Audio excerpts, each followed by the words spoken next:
bisa mengikuti pada pagi hari. Salawat dan salam kepada junjungan kita Nabi Muhammad SAW. Saya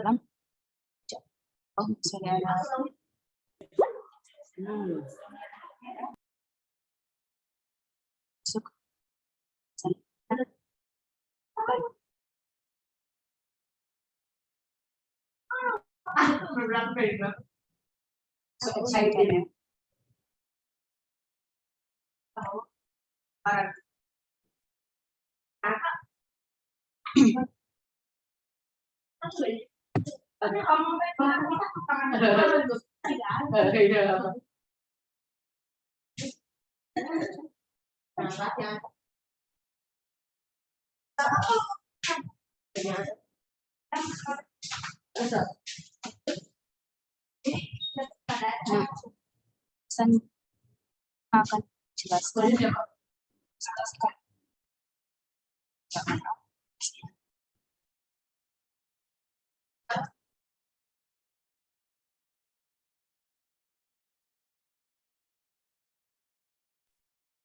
Oke, baik, terima kasih Mbak Saidatul Husna.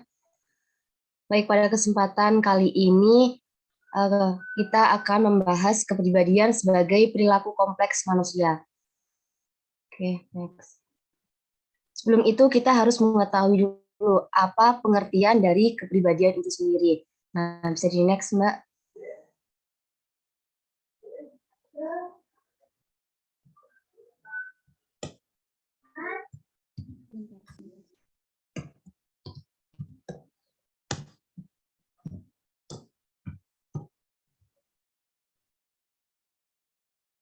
Halo, Mbak Usna. Iya, sebentar.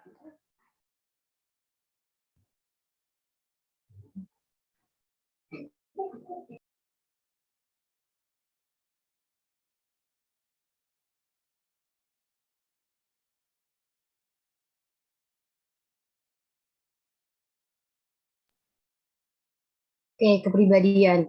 Nah, sebenarnya apa sih itu kepribadian? Nah, jadi dalam bahasa Inggris, kepribadian itu dinyatakan dengan personality.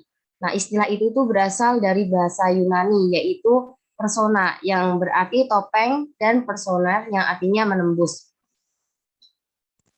Nah, istilah topeng itu berkenaan dengan salah satu atribut ya yang dipakai oleh para pemain sandiwara pada zaman Yunani kuno. Dengan topeng yang dengan topeng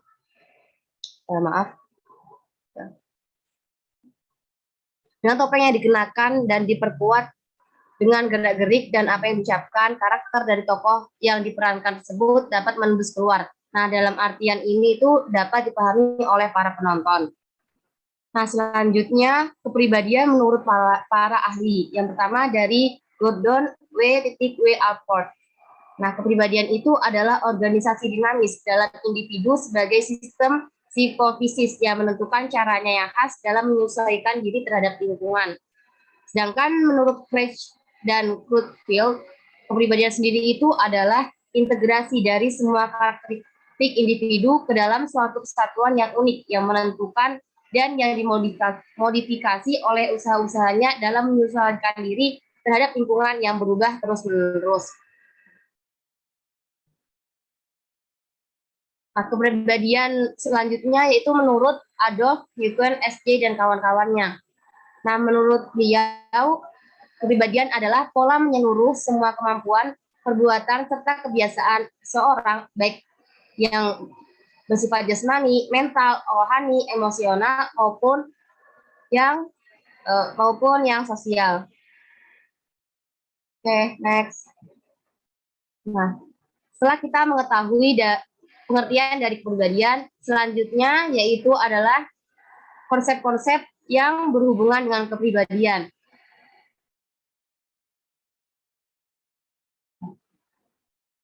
Konsep-konsep yang berhubungan dengan kepribadian sendiri itu ada 5. Yang pertama, karakter. Nah, ini karakter, yaitu penggambaran tingkah laku dengan menonjolkan nilai benar dan salah ataupun baik dan buruk, baik secara eksplisit maupun implisit. Dan yang kedua yaitu temperamen.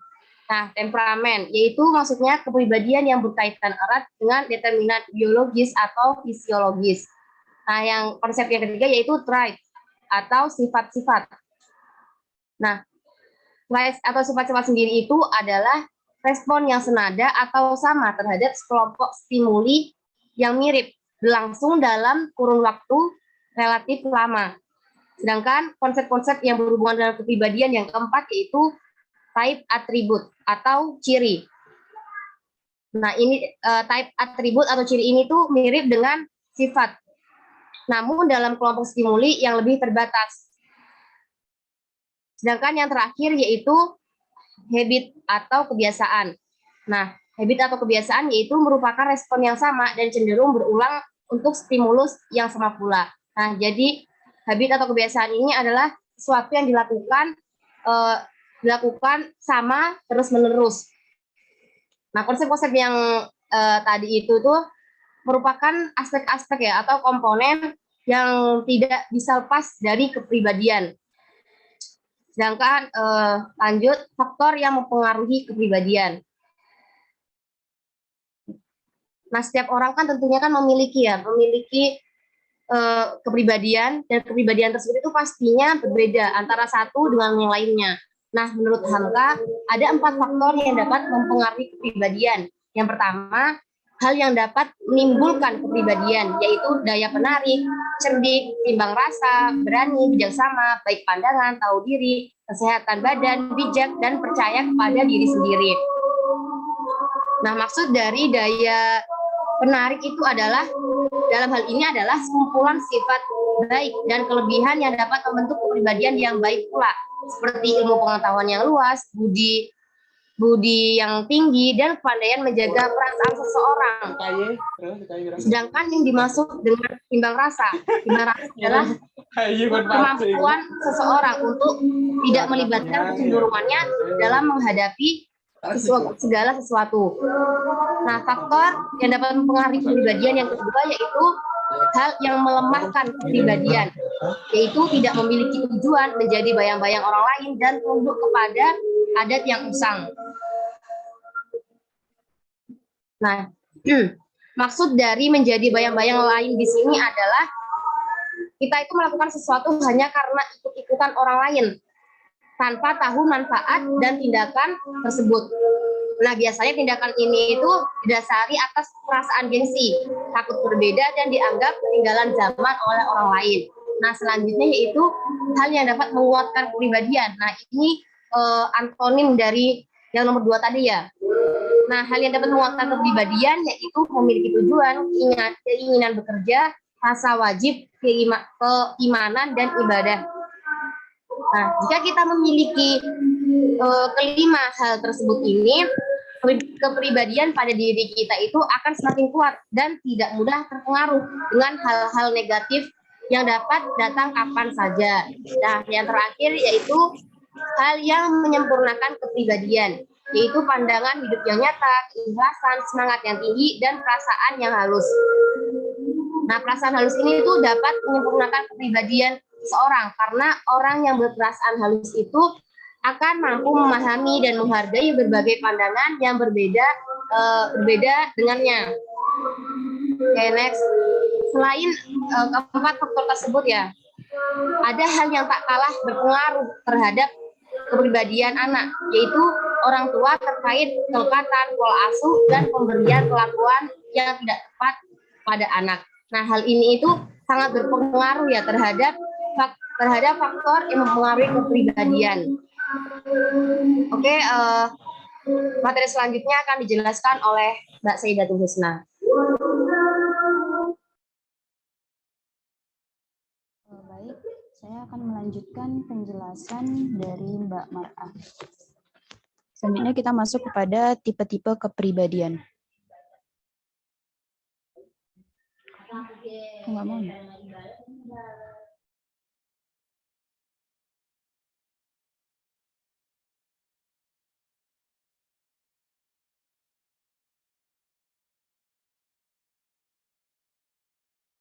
Sebentar ya, agak nge-lag.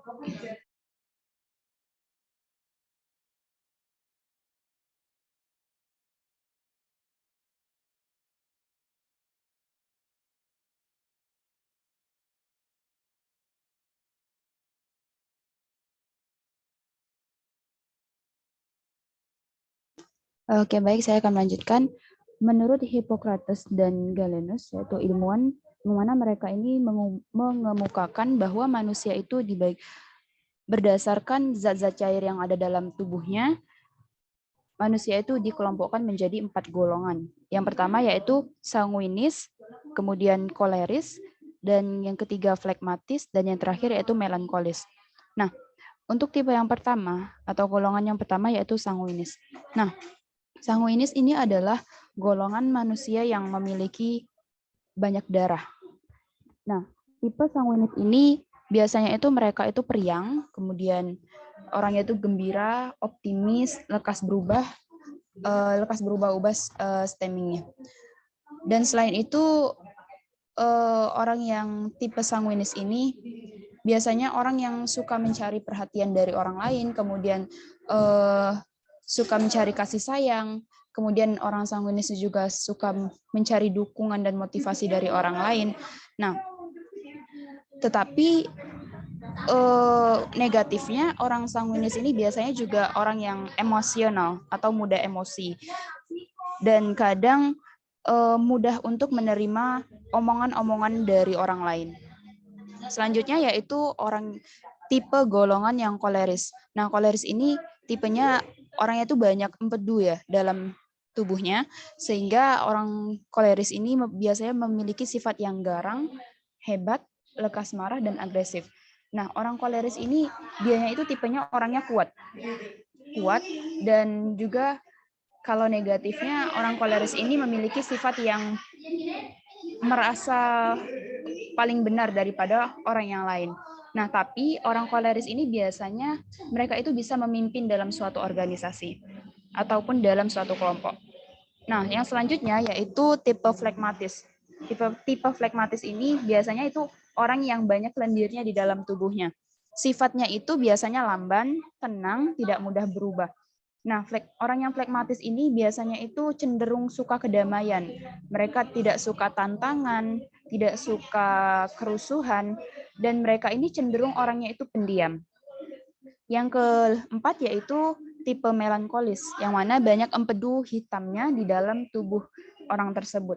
Biasanya memiliki sifat yang muram, tidak gembira, pesimis, dan orang melankolis ini biasanya keras kepala juga. Keras kepala, tetapi orang melankolis ini biasanya sangat membutuhkan motivasi dan dukungan dari orang-orang sekitarnya. Karena mereka itu termasuk orang yang pesimis atau tidak percaya diri. Selanjutnya,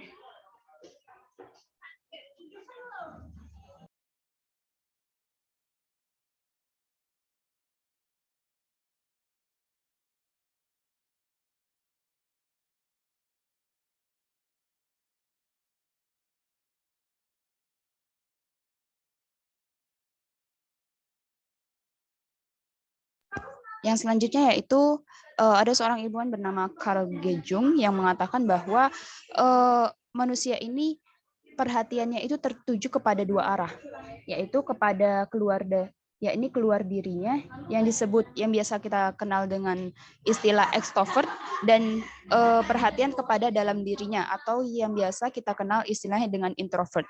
Nah, orang-orang yang tergolong tipe extrovert ini biasanya itu memiliki sifat yang berhati terbuka, lancar dalam pergaulan, ramah tamah, kemudian penggembira, kemudian kontak dengan lingkungannya itu besar sekali, dan mereka ini mudah dipengaruhi dan mudah mempengaruhi lingkungannya. Jadi orang yang ekstrovert ini dia itu sangat terbuka oleh orang lain atau oleh lingkungannya, sehingga dia itu dalam bergaul sangat mudah, dalam mencari teman itu sangat mudah, dan bahkan orang-orang yang ekstrovert ini biasanya bisa menjadi sahabat bagi siapapun.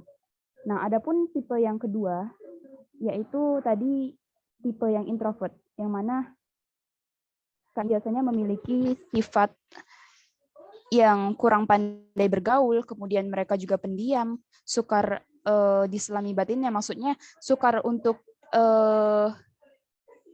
diperhatikan bagaimana sih orangnya seperti pada dasarnya. Kemudian orang ini juga suka menyendiri. Bahkan mereka itu bisa takut terhadap orang lain. Jadi introvert ini orangnya tertutup dengan siapapun. Mereka itu merasa bahwa mereka itu lebih senang sendiri, kemudian lebih senang bekerja untuk sendiri, suka ketenangan atau tidak suka keramaian, dan mereka ini bahkan tipe orang introvert ini biasanya takut untuk bertemu dengan orang di luar sana. Selanjutnya,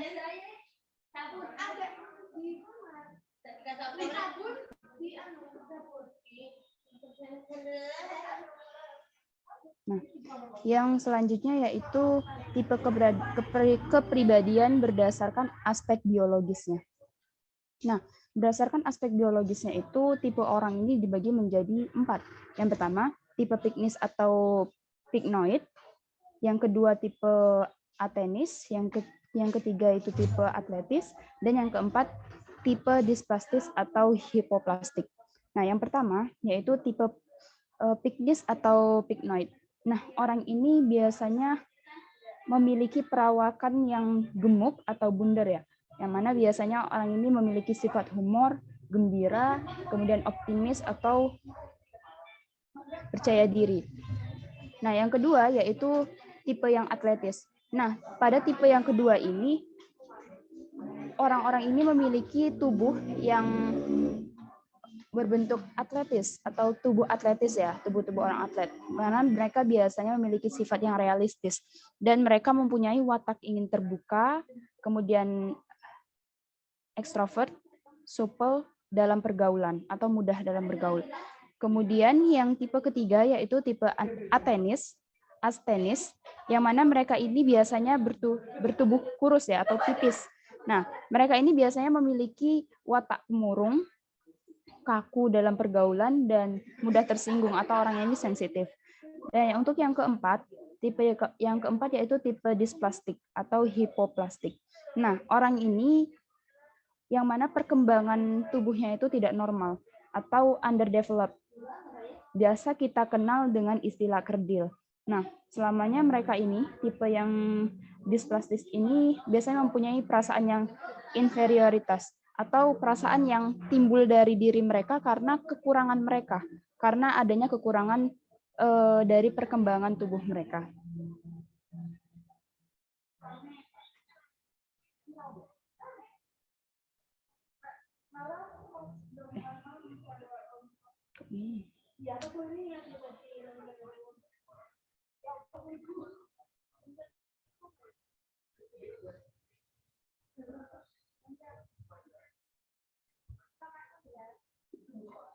Selanjutnya yaitu perkembangan kepribadian menurut Freud.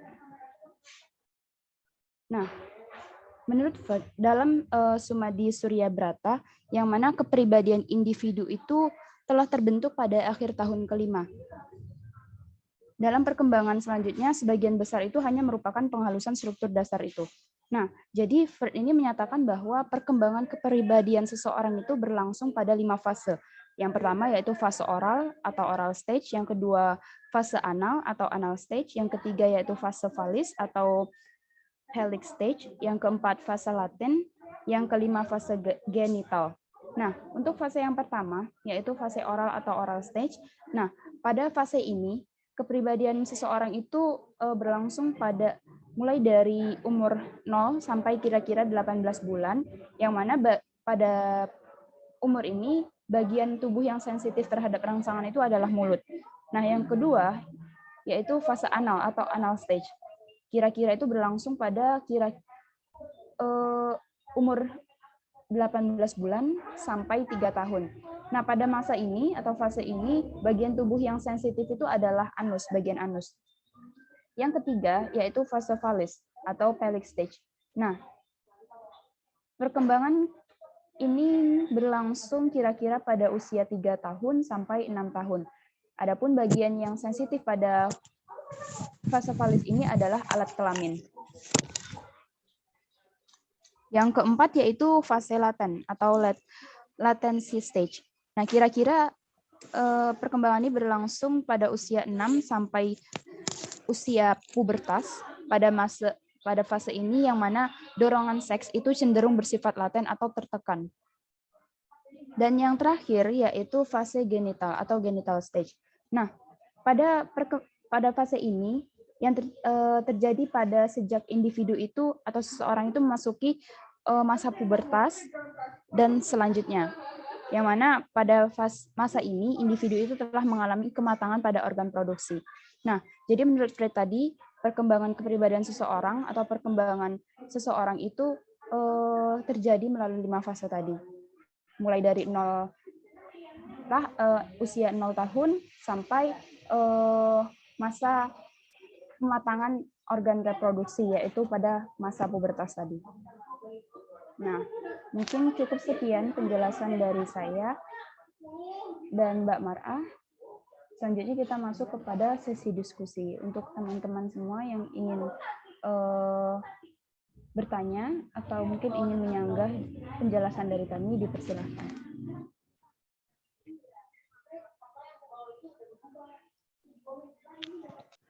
Izin bertanya, Mbak Husna. Baik, Mas Imam, silakan. Jadi tadi kan disebutkan ya tipe-tipe kepribadian mono